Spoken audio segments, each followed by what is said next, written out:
3, As loud as you can. 4, Shout. 5, Good. 6. We really didn't have an experience with anyone with Parkinson in our family, his or mine. So we were, of course, very shocked. We had no idea that he had Parkinson's.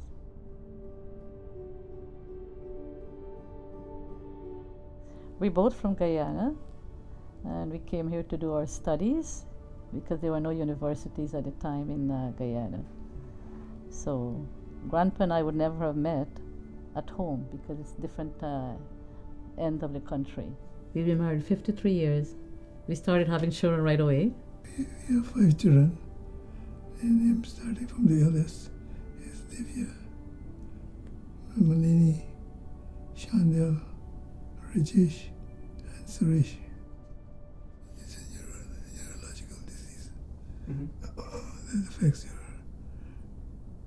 brain, the flexibility, mobility, movement of all sorts of things that were easy for me to do at one time, like lifting,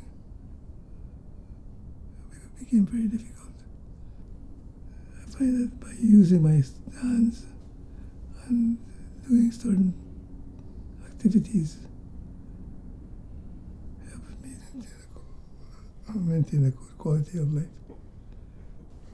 At the beginning, it didn't seem as bad, but as the disease progressed, it was very challenging. How did you feel about it?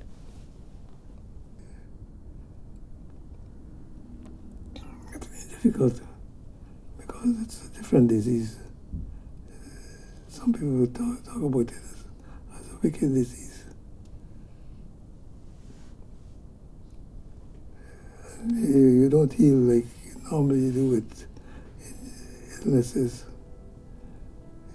And it's hard to predict what will happen from next day, one day to the next. For example, you might find something easy to do one day, next day you will try to do the same thing. It's not that easy anymore. It's frustrating. Recently, the children have started to make a schedule, and they'll make sure that one of them is here.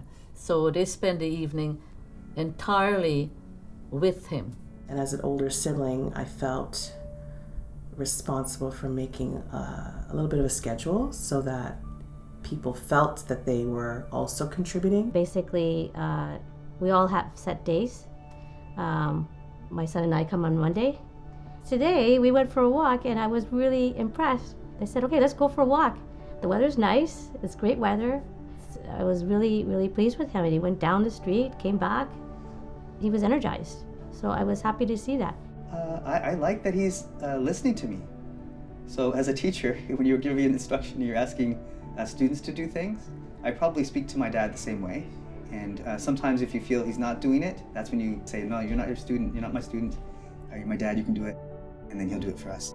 And then my mom sees that too, that the encouragement my dad's getting from my brother and sisters is something that he reacts to a little better. I like to make him things he likes to eat, which is getting more difficult. I love to exercise him. I like tucking him in when he's taking his naps. Yeah, very cute things.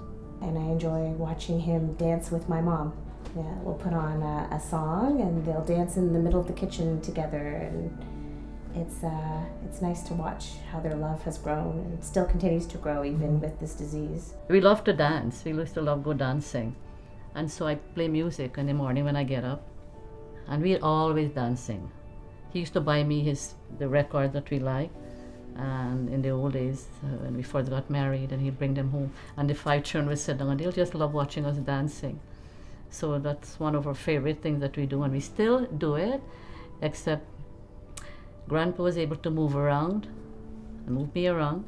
Now I move him around.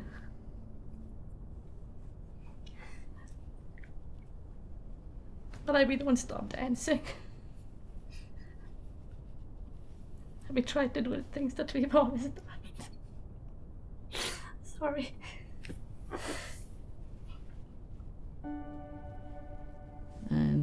would say to him, you know what?